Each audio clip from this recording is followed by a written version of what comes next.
Budget fam, welcome. If you are new here, and welcome back if you are a loyal subscriber. Have you ever told yourself, this month I'll save more money, but then find yourself making an impulsive purchase? Maybe it's a new phone, maybe it's a new pair of shoes, maybe you've seen something online that was on sale and you feel like it's just too good to pass up. If this sounds familiar, listen, you're in the right place. Saving money seems simple, right? Like you just put money aside a little each time you get paid and you watch your savings grow. But for many people, it's not that easy. Okay. In fact, saving money is more about psychology than it is about math. So let's get a little deeper into it. Okay. So let's start with one of the most powerful forces that are working against us saving money. Okay. And that is instant gratification. You've probably experienced this before, seeing something you want right now, and without thinking too much, you go ahead and buy it. And then you smooth it over by saying you work too hard for your money to not enjoy it. Okay. It just feels good, right? But in the long run, this type of reward often is going to clash with your long-term goals, okay? You're going to continue to push off your savings because you're looking at it as, well, I get paid again. Our brains are wired to seek that pleasure, okay? And we want that to be now instead of later, okay? So that is what we like to call dopamine, or what is called the dopamine rush. Okay. And that is a big reason why people continue to do the impulsive purchases rather than save, because saving doesn't really feel good to a lot of people. It does not feel good. Okay. Our brains don't like to think about the future rewards that we're going to get, the bigger outcome that we're going to get. We mainly focus on what we see in front of us. Okay. So that's like if you're in a bad situation, you're only thinking about that situation, and your reaction to it is going to be in the moment. It's the same with your money. Okay. You get paid, and the way that you react to the money is most of the time you're spending rather than putting anything away. Okay.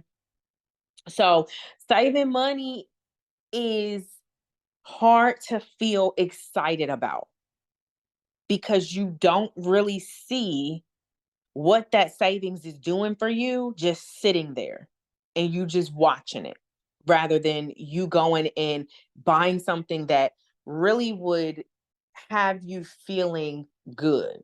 Okay. So studies show that when we save, our brain doesn't get the same dopamine hit as when we spend. This makes it harder to stick to your savings goals. So the very first thing is acknowledging what is happening, acknowledging what is going on. Okay. We can begin to set up systems, AKA routines, that help you delay those desires. Because I say it all the time, a budget is not a restriction, it's a plan. And all you're doing is planning out where your money needs to go. So if you want to eventually get what it is, all you have to do is plan for it and make sure that that one purchase is not going to downfall everything that's coming after. Okay. A big thing that we truly need to really zone in on is we need to make sure that we are not looking at savings as something that comes last, as something that is if we have it available. We need to really step into the save before you spend. Okay. So let's keep going. Let's keep going. Talk about money scripts and childhood influences. Okay. So these are the beliefs that you develop about money growing up. Okay.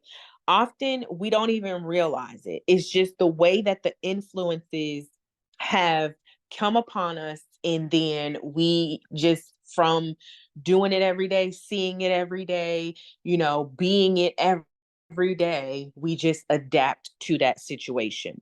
So if you grew up in a household where money was tight, you're going to develop a belief that money doesn't grow on trees, or there's never enough money, or that you have to hold on tight to the money because you're afraid that it's going to go, or that you are going to spend all of your money because you didn't get certain things growing up.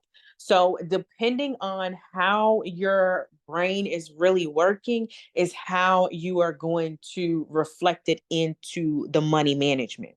So, on the other hand, if someone very young was taught that money is meant to be spent to go enjoy life, that you work, you get to enjoy the money, then you're going to think money is always equal to the enjoyment, rather than money is going to help with your security as well. Okay. So money scripts and the influence that you had growing up, it can be positive and you can do good, or it could be negative and you're still struggling and it's not breaking any type of cycles. Okay. It's deep, deep, deep ingrained into your everyday life because it's just what we're used to. And as human beings, we are creatures of habit. So what we're used to is what we are going to do. Okay. So to break free from limiting money scripts, it's important to recognize them first. Okay.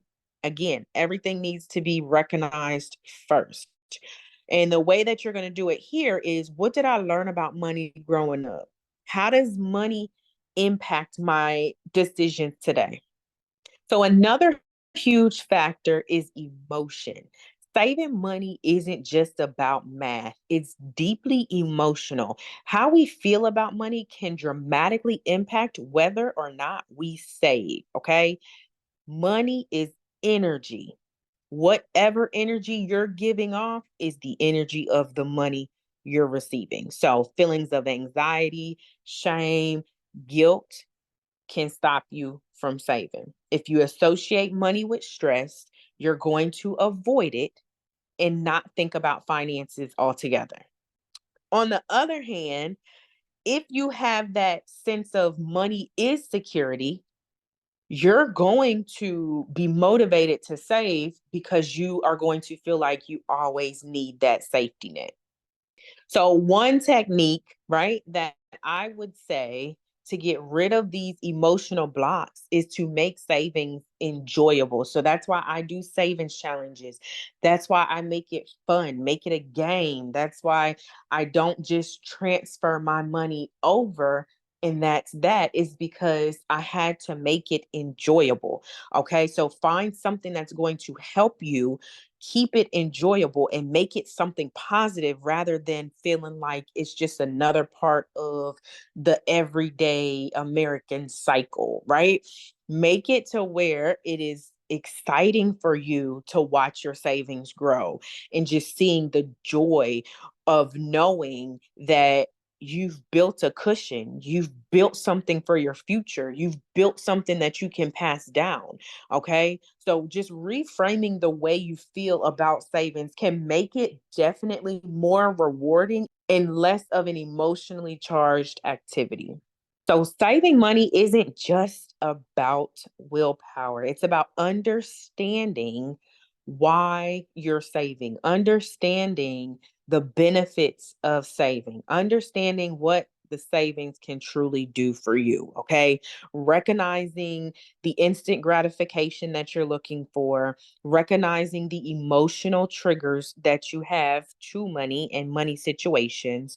Okay. Coming up with your own money scripts, as in living the life that you want to live, managing the money the way you want to manage it, but making sure that everything is being taken care of, okay? And just understanding that you are in control. You're in control of your financial situation. The more you can understand your behaviors and motivations behind money, the easier it becomes to make decisions that align with your short term and long term goals. I hope that y'all enjoyed this video. Thank you for listening.